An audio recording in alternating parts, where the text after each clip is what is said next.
All right, guys. Hey, welcome to another episode of Mediocre Dads. I'm your host Quan. I go by Q, and I wanted to get on here because first and foremost, I'm not gonna lie to you guys. I gotta make sure that this is working. I haven't used this in a hot minute, so it says I'm live. It says I'm live. I got an email that says I was live, so just making sure.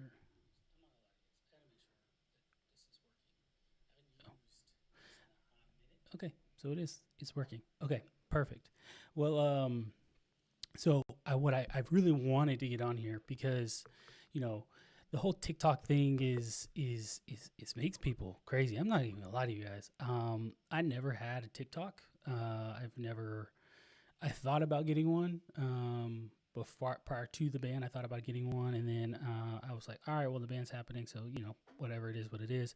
But I didn't get one because of several reasons. The famous episode by Joe Rogan where he was talking about where he was reading the terms of service of TikTok, and of course this is kind of the build up to TikTok's demise, if you will. I'm not gonna say it was Joe Rogan's fault, but it was kind of the start of the beginning, or the beginning of the end for TikTok at that point, because people started to be aware and realize and see what TikTok was actually acquiring by downloading the app, and TikTok, aka being ByteDance, and so the biggest thing is that it's a Chinese-owned company, or predominantly Chinese-owned company, I should say. I don't want to misspeak here, and in people, and that's a big deal. And if you're in the military, if you're in the federal government, if you're anyone who's had ever worked in that security or intelligence sphere, if you will, when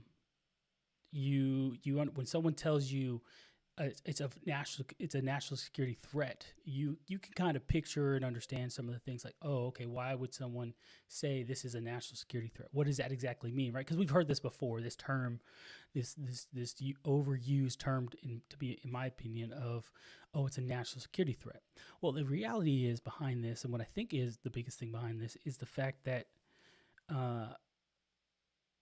TikTok is acquiring U.S. persons' data, and they can do whatever they want with it. Now, other social media platforms do the same. However, it's a big deal when and one of our main adversaries, if you will, do that.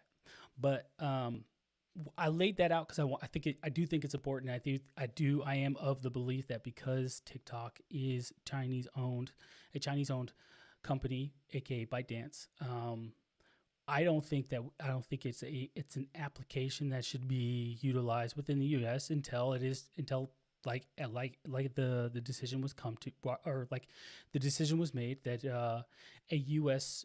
company needs to make that purchase, and then it can operate it within the U.S., because then there's the legalities of, hey, we can sue and all those things, and then a freedom of speech. I big freedom of speech advocate. However, just because you use the platform and you utilize the platform, its service, aka the platform, to speak, does not mean that the app being banned is removing your ability of freedom of speech, right? Because there are other things out there that you can still go speak, you can still go talk, right? They're not taking your freedom of speech. So I do want to say that, because I do think it's important. I do think it's an oversimplified, oversaid thing. But that aside, I promise you that all aside, like, that is the nuance of the politics of it all. What I think is essential here, what I think is important, is dads, right? Even parents, right? You have your kids who want to download this app, and they want to do the dances, they want to see all the funny creative videos, and don't get me wrong, there's some creativity on there, right? But man, oh man, if you look at TikTok's track record on certain things, on certain topics, on certain issues, and these are political issues that primarily, it has me very concerned about how much influence that this application has over our young people. And it's it's a what I think of is Saddam Hussein when right he wrote the letter. There was a big thing that where he had this letter, and everybody was on his like the young Gen Z primarily were like, oh, look at this letter. The U.S. was wrong. The U.S. was wrong. Shame the U.S. All these things as Saddam Hussein was a victim, not not realizing, not understanding like who he was, the buildup, the time frame, and the things the atrocities that he had committed in Iraq and Kuwait. Like not not even doing their own research to look into that. So like I think that type of influence where you could, or that type of influence where kids, young people are really just kind of like not doing their due diligence like that. Like that's scary to me. And because it's like, hey, they're believing everything that's on the internet or that they're seeing on TikTok. Again, an app that is not a U.S. owned app. It's a Chinese owned app, Chinese owned and operated app. And so, I can't stress this enough that that is. I think I'm all for freedom of speech. I think that there's a way that we can move forward with this, and I think that ByteDance knows and understands what is supposed to come. I mean, Donald Trump is going to be inaugurated tomorrow, and he's already put it out that hey, he's going to put a 90-day extension on the ban for TikTok for them to operate and do what they need to do. And TikTok's made a statement about it and whatnot. So things are happening. TikTok is coming back, right? After tomorrow, TikTok should be officially be back, and because the people wanted it, so that's what they're going to get. But one of the things that I've been seeing on social media that I think is important above all of this, right? And I love to talk, so forgive me if it seems like I'm just rambling, but I have seen several posts mentioning how so quickly, Republicans, Democrats, and they came together for this ban, and we knew this ban was coming, right? Like this bill was passed like 2 years ago, and then now it just came into effect as officially technically today. So like we knew this ban was coming. It's like it's not like people didn't know it was coming, but like obviously there were things that like ByteDance was trying to do, and other things, that people were trying to purchase and whatever. But I think as it got closer, people realized like, oh my gosh, there's like this is really happening. But one of the things that I think I want to point out to people, and I think that's an essential part of this topic, is holding our legislators accountable. I saw a post that mentioned people getting upset about how can they can pass a bill on TikTok, but they can't pass a bill on pornography. They can't pass a bill on child porn. They can't like a protection bill on for other things, like for kids. Like there are other things that are so much more important than TikTok, and the federal government seems to be more concerned with building the brand I would say the legislator or the representatives, the senators and the representatives, they seem more concerned with building their own brand on TikTok or on social media to get more attention to themselves for re-election, rather than voting on issues that are very, very important. I did see this thing. I think I'm going to look it up. That there was a bill that was brought to, and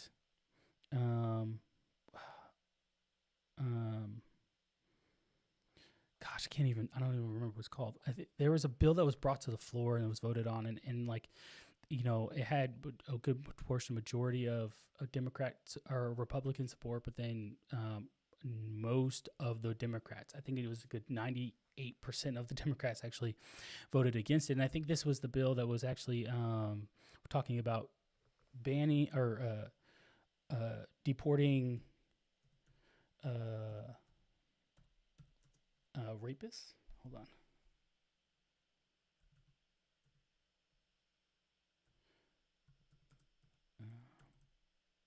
I don't want to lie to you. So, let's see. Let's go to Politico.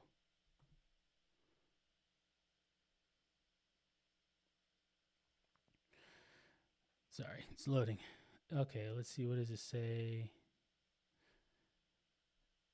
Okay, so they said more than 60 House Democrats backed a GOP bill that would make sexual and domestic violence deportable offenses, marking the second bipartisan immigration bill to pass the chamber this Congress. So it passed, but I was trying to see. I think there were. Oh man, there were. It was like 100 and something odd Democrats said no, or voted against this bill. I'm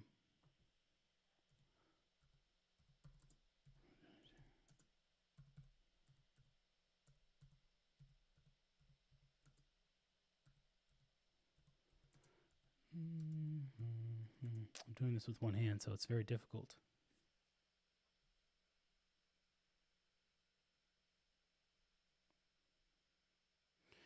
Okay, that's what it was.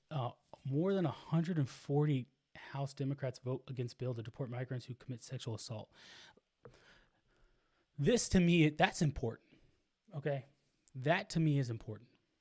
And I wish I had set it up so I can bring it on the screen for you guys, but I'm sorry. I pulled this one for Fox News. It just kind of was the first one that came up because I just don't want some dead silence here. But that to me is important. Those are things that should be voted on that are important. Not talking about banning TikTok, not talking about what the, talking about, oh, well, it's freedom of speech. Because again, I don't agree with the rhetoric or the talking point that it's a freedom of speech thing. I really don't. I honestly think it's you pay to use a platform, or you don't pay to use a platform, but there's a platform. You were utilizing it, and the federal government deemed it not a safe application to be utilized while for the U.S. population, based off national security concerns, because of it being owned by China, or ByteDance, the company that owns TikTok, is owned by China, and there are certain legalities within China that any Chinese company has to follow. So like, I can understand and I can concur, or I can understand the why we would need to do something like that, And again, man, the influence it has on our kids. I'm gonna be honest with y'all. I do get concerned because have you ever doom scrolled where you're just going scrolling, and like as adults we shouldn't be doing it. Sorry, I keep looking down my phone because I want to make sure that this is good to go here. So like, I don't think that as adults we should be doom scrolling either, but I think that it's imperative that we understand that if our kids see us always doom scrolling, see us on phones, laughing, TikToks, right? When they really get phones and their friends do it, they're going to want to do the same thing, right? Our kids are they mirror us. They mirror what they see. And when they see us doing those things, trust and believe they're going to want to do the same thing. So like, I personally don't want my kids to have social media until they're, honestly, as right now, 18. But I think that a more reasonable age, right? Because I don't want. I'm gonna say 18. We can talk about it at 16. But like, I think kids need to be outside more. I think that kids need to be more. I think they need to utilize their imagination more instead of this constant serotonin hit. I have ADHD, and if I was growing up in today's society or culture, not a culture, right, where we really focus and prioritize just being on our phones and always needing to be entertained, I can tell you guys, like, that would make it 10 times worse. And like, social media has been tied to depression and anxiety and suicidal ideations, where like these are genuine concerns, mental health concerns. And so like, I know we're not talking about the overwhelming thing of social media, we're talking about TikTok, but again, TikTok was the number one app. TikTok was where everyone wanted to, where everyone wanted to be. And so like, if you weren't on that app, then it was kind of like, oh, it's like, you're not in the cool kids. Right. And so like, it's the number one app that young people wanted to use, influence wanted to use. So there's a lot of influence. Again, the influence is a big piece. We cannot overlook the simple aspect of influence. We can't overlook it. We cannot. And I would never I don't want to be called an influencer, because I don't believe that's what I am. I just a dad who genuinely cares and wants and believes that there's certain topics and issues that should be addressed, and I want to address them, or give my point of view, my perspective on why I have that point of view and why I have that perspective, in order to enlighten y'all, but two, to also maybe give you something to think about for yourself, for your kids as well. Because, there's some of these topics, some of these topics, y'all, people get really nervous to talk about other parents with it, because it's almost like, it almost feels like you're gonna get called CPS on you. I'm being hyperbolic here, but it's just, it can feel like, you're being judged or critiqued, but you're just like, hey, I'm just trying to understand like what's really best for my kids. Because when we were growing up, and I say we, people who are my age, or around my age, you have to think about how our parents had to make certain decisions, how our parents had to decide what was best for us, and is that going to be good for us, or is that not going to be good for us? Is this something is this just something they would block? There were a lot of things in there that they had to think about, and they had to, they really had to try to figure out themselves. And, when cell phones and social media come around, it was initially, with cell phones especially, it was kind of like, it makes sense for my kid to have a phone. Now then smartphones came about, and then, pictures, and man, it just we went down this complete rabbit hole where now it's like parents wonder why their kids are doing things that they shouldn't. And it's like, because you are giving them the tools and the mechanisms to do those things. Again, it's not to say that you should completely remove them. If you and your household say, hey, this is what we're going to do, and I'm going to give my 8-year-old a cell phone, then fine, you give your 8-year-old a cell phone. But I'll disagree with you. Wholeheartedly, I disagree with you. I don't think you should give an 8-year-old a cell phone. I think that, we should, I think if you want to give your kid a cell phone for safety reasons, and, right, what's wrong with giving them a flip phone? You can still go buy a flip phone right now with a SIM card and everything. They can still go buy a flip phone. And that is my thing. Cell phones are for the purpose, the original intent behind them were for communication. We're easy communication. Now we have smartphones, and we have access to so much more information than we need, or we had before. We don't even know it, right? And so I think that, when my kids get older, especially my oldest, she's going to be 7 this year, and she's asked me for a cell phone. She's 100% has asked me for a cell phone. And I was like, no, you don't need a cell phone. You have no need for a cell phone. And, when she gets older, again, cell phone conversation, totally different and separate from the social media conversation. But I understand that it's a slippery slope. So if I could give her the cell phone, right, especially if it's a smartphone like an iPhone, then that means there's going to be apps that she's going to want to download. Oh, I want to create a Facebook. Oh, I want to create an Instagram. Oh, I want to create a TikTok. Oh, I want to create I don't know what other apps there are that are available, right? I want to create all these. I want to create this. I want to create that, right? It's just going, for me, I think it's just going to lead to a slippery slope where I'm like, no, you don't need access to these things right now. Other kids might be telling you oh, you're missing out. Did you see this? Did you see that? But you're not missing out. How do you know you're missing out on something if you've never seen it? How do you know? And so, listen, y'all, I think it's important that as fathers that we really, and parents, again, I know I keep saying fathers because it's mediocre dads, but I'm going to say this as parents, I cannot stress this enough to y'all as parents. It's essential that you guys, I really think you need to take this more seriously. And I think you need to do your due diligence and look into this application to determine if it really is something that your kids should have access to. And if you determine that you're okay with your kids having access to it, however old they are, if they have a cell phone, whatever the case might be, then that's on you. And that's, you raise your household, you raise your kids how you see fit. Because I won't tell you how to raise your kids. I'll try to help and mentor and guide if that's something that you're looking for, or you ask me questions. But I'm not going to tell you how to raise your kids again, because I cannot stress this enough. We already have a bunch of kids who already have mental health issues, mental health concerns, and there's studies associated and tied to whether it's TikTok, whether it's social media, all the social media applications, cell phones, right? There's several studies already tied to that, tied to talking about depression and anxiety again in the suicide issues that I mentioned.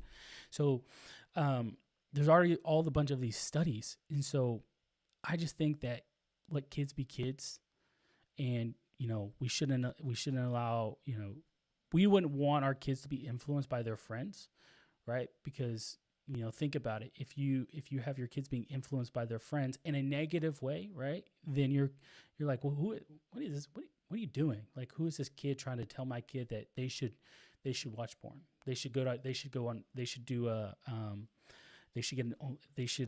go subscribe to an OnlyFans, or they should do this. They should do, oh, my friend does this. My friend's mom does this. My friend's dad does this. They do that. Like, no, like, we are exposing our kids to too many things at such a young age. It's corrupting their young minds, and they don't know how to process it because they don't have the experience, the life experience, to understand the nuances of certain aspects of life, right? I don't think these things are okay. I am a believer in Christ. So how I'm going to raise my family up in the way I think that is appropriate, and that's through biblical teachings.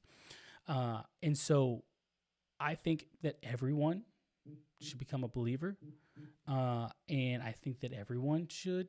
Let me put this way. My hope is everyone would find Christ and become a believer. My hope is that you would, once you found Christ and you start raising your kids up the way that Christ has, the way that the Bible outlines how we should raise our kids.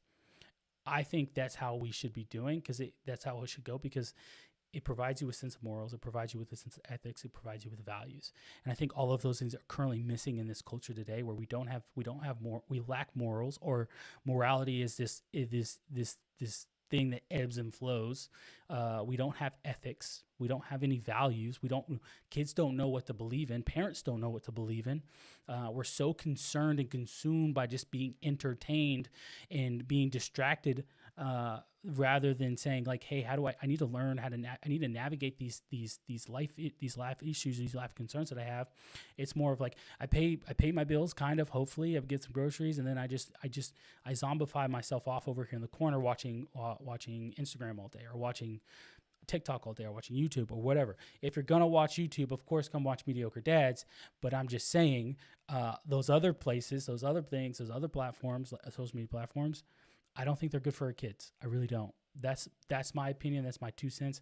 I really want to know what you guys think. It really intrigues me to know, what do you guys think about TikTok coming back, and think about the ban of TikTok. Do you think it's a big deal that TikTok's being banned, or do you think that the federal government should prioritize other things, such as the things that I mentioned? Right? We have pornography, where it's just easy access on the internet, where you can go on any website or anything and just get access to it, or these other, I'm telling you, there's some sick things out there, right? So, like, I want to know what you guys think. What are your thoughts on this? I'm really interested. Comment below your thoughts, and let's have a conversation about it. Let's have a discussion, because I really want to talk. I really want to know more, kind of what your opinions are on this. And of course, subscribe to the channel Mediocre Dads. We are growing. I have this crazy idea or plan that I wanted to get to 10,000 subscribers by freaking March 20th. I think we can do it with the grace of God and the help of you guys really just sharing the channel and sharing what we put out here, the content we put out.